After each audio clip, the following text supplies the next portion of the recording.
All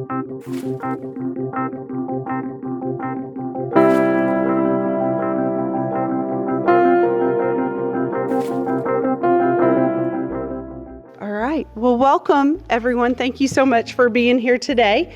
We hope you get to learn a little bit more about Silver Creek Elementary and our building and some of our practices. We were excited to welcome our first graders in earlier today as they got to tour the building and meet some of our second grade teachers. It was neat seeing all their faces and meeting the new group coming over. And so today, hopefully tonight, you guys can get to see some of those things. Some of the things that we talked about today was there's a lot of similarities between the big building and the little building.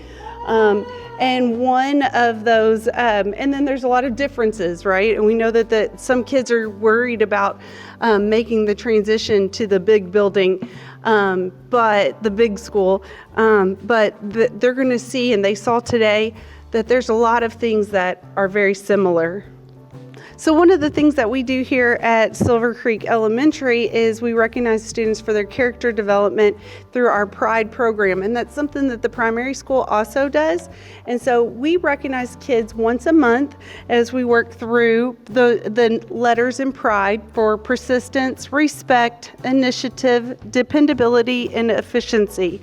And we actually get through it twice in the year because we do once in the fall and then another time in the spring.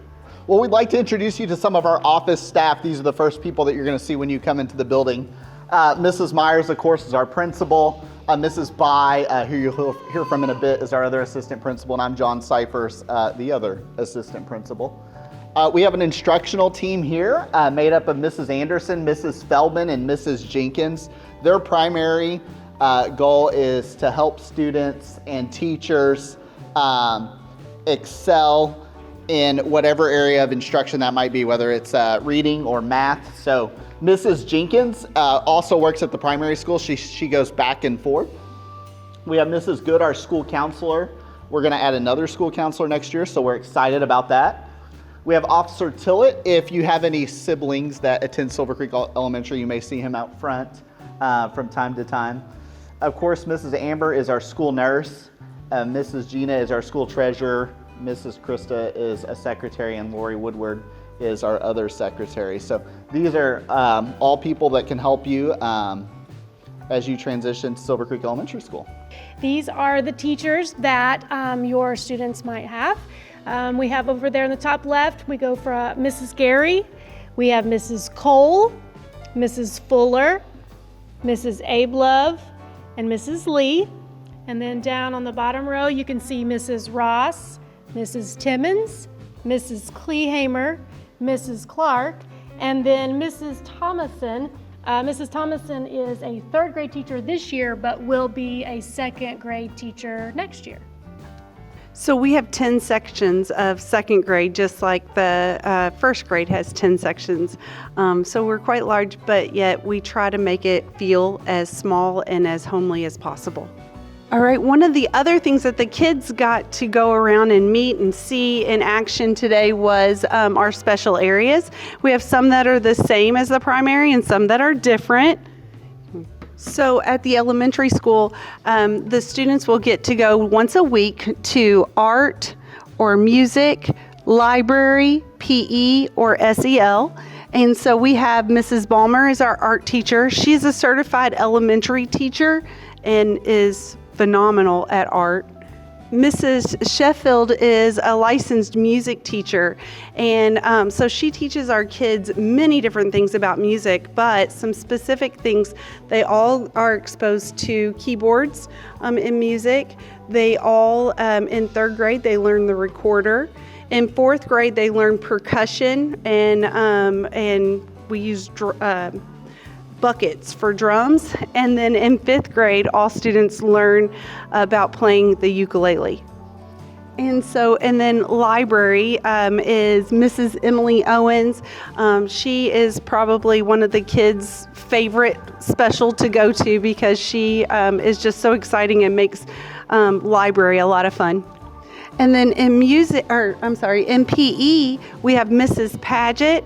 Mrs. Paget is a licensed teacher, and but she's been teaching PE for quite a while. She taught PE at the primary school and then moved here to the elementary school. And she loves to teach the fundamentals of lots of sports, and so the kids get exposed to lots of different sports and athletic events. And then finally, one that's different is SEL. SEL is social emotional learning, and that is for students to learn kind of what to do with their feelings and how to interact and what's an appropriate reaction for if you're angry or if you're scared. And so that happens during SEL, and that's taught by Mrs. Anderson. And then finally, something's new for the elementary school is we have 2 service therapy dogs. So this is Liza Jane. She's my dog. She goes home with me in the evening, and she does a good job. You say hi. That's good. And so the kids were pretty excited to get to see her today when she was here. We also have Miss Melly, who's also up here. They're sisters, and so they share days. They don't. They're not both here on every day, but they're a lot of fun. It's really neat, and the kids, when they're upset, they can come down and spend some time with her. A lot of kids use her as a reward too if they earn some time with her. During registration, one of the things that you'll check is an approval and that it's okay with you for the dogs, for the students to participate with the dogs. And if you choose no, then they won't come around your child. So, but at our school right now, I think we have one, and it was due to an allergy. We have one student out of our 920 who she doesn't go around, but the kids have just really enjoyed having her here with us. Our school rules are the exact same rules as Silver Creek Primary School. I always tell the students, I'm like, I think they're pretty much the same at every elementary school, but I'm not sure. However, they are the exact same at Silver Creek Primary and Silver Creek Elementary. And of course, rule number 1 is follow directions. Rule 2 is keep hands, feet, and objects to self. 3 is speak appropriately. 4 is stay in assigned area, and 5 is use equipment as directed. So those will not be new to the students.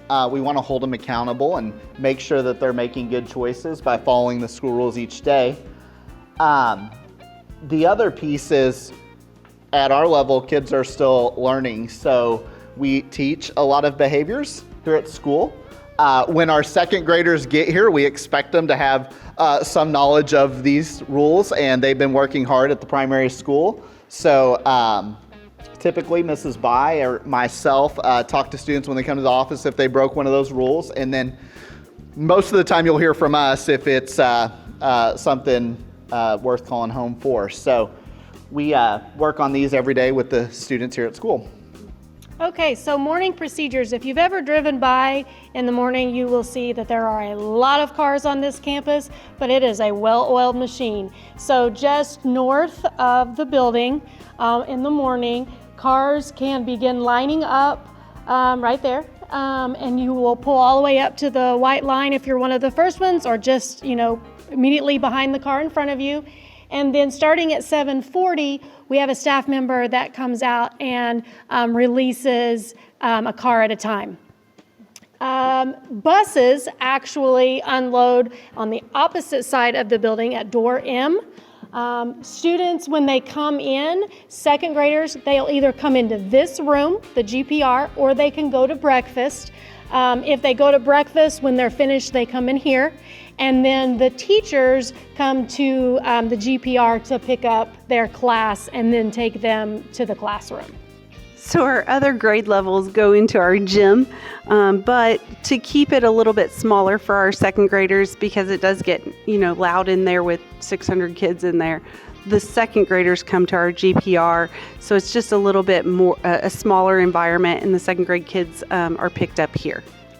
All right, and so our afternoon procedures kind of follow the same procedures. We use this area up here. We call this Mike's Car Wash. I'm not sure who Mike is or why we call it that, but that's what everybody calls it. So we just come up and we get in this lines here. There's 7 different lanes. It does not matter which lane that you get in because we dismiss one car at a time, and it's kind of like a typewriter. We go from 1 to 7, then 7 to 1. And we keep going until we get everybody through the line. And then you just follow that pathway through. Now, I know this is small up here. We'll email all of this out to you guys. It's also posted on our website. And there's actually videos where we've demonstrated it and drove on our website. So feel free to to look at that. But in our afternoons, our car riders are dismissed at 3 o'clock. The car rider line begins in that same staging area, and all car riders must have a number. That's the same as the primary school. So when you come through the line, you want to have your number hanging from your rear view mirror. It makes our line, we load about 200 kids every day, and punching in a number instead of switching and trying to type in a name is a lot more efficient, so it keeps it smooth. It's also for security reasons, because if you don't want someone to pick up your child, do not give them that number. So it's super important that you have your number every day hanging in that rearview mirror.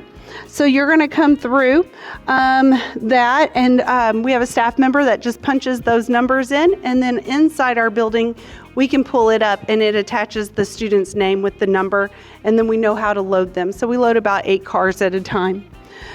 Buses will begin loading at 3:05 and then again at 3:15. We flip-flop with the primary school. That's very similar.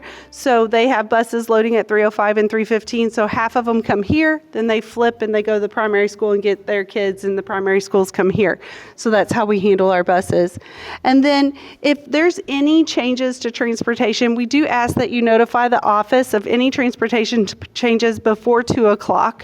And that's just because the end of our day, as you can imagine, with a building with 920 kids, gets pretty hectic, and we want to make sure everybody gets the message and gets to the correct spot. So we do ask that you call before 2 o'clock to let us know that. Attendance, of course, is important for students. We want them here every day learning. If they miss a day, they're missing out on many opportunities, especially those opportunities if they're needing extra intervention or instruction. Our policy is very similar to that of the primary schools. Each 9 weeks, you can call in 2 days. After that, we need a doctor's note in order to count it as an excused absence. And right now, I've got a 3rd grader and a 5th grader here, and some mornings it's easy to just be like, oh, somebody's not feeling good, we got to stay home. But we're trying to build that grit and help them know, like, I've got to power through. Now, if they're sick with fever or vomiting or things like that, obviously we don't want them to come. But again, we want to have kids here most days learning with their teachers and their friends. One other point is, when you get here and get settled, you and your classroom teacher are going to figure out the best way to communicate. We have a few different methods for that, but we always encourage you to let the teacher know if your student's going to be out, but also let the office know, just because, well, if the classroom teacher's out, they may not see that message or email until they get back the next day. So let us know, that way we can communicate that to everybody involved. Okay, so you will get much more information on this in the coming months, but we wanted to go ahead and mention that next spring, your child, even though they are in 2nd grade, will take the state I Read 3 test. And the test that they will take is assessing them on their reading foundations and vocabulary, reading nonfiction, and reading literature. And so after your student takes this, they will receive a passing, on track, or at risk designation. And if they pass, if they get the passing designation, then they will not have to take that test as a 3rd grader. They will have to pass the test at the end of the 3rd grade year. So we give it to them in 2nd grade. If they pass, they're done. If they are on track or at risk, they will take the test again as a 3rd grader. And then we use this information to develop a good intervention plan so that they can pass it when they're a 3rd grader. So communication is key. That goes with attendance, that goes with anything. We want to just really encourage you to communicate with us and let us know how we can support and help you. One of the things that's super important at the elementary is to make sure your parent portal and your email is current, because that is a huge part of our communication. We will be emailing a lot of things to you. Also, through your parent portal access, you can make payments for book fees, lunch, field trips, etc. And then you also can check your child's report card or their attendance rate also through that parent portal. So it's super important that you know that and are able to access that.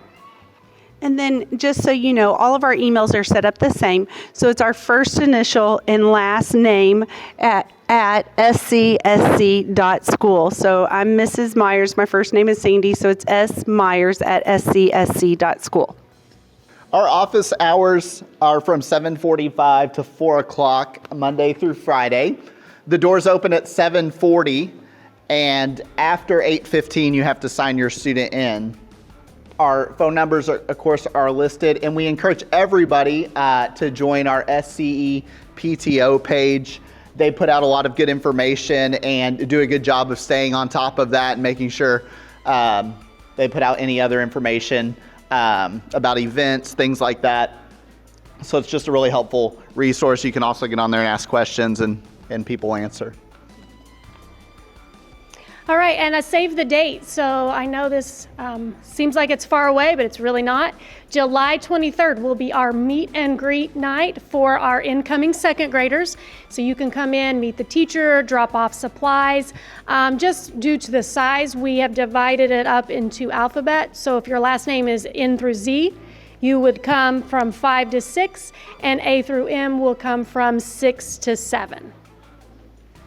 We flip-flop that with the primary school so that families who are supposed to be at the primary school first have the A to Z, or A to M. So that's why we do that.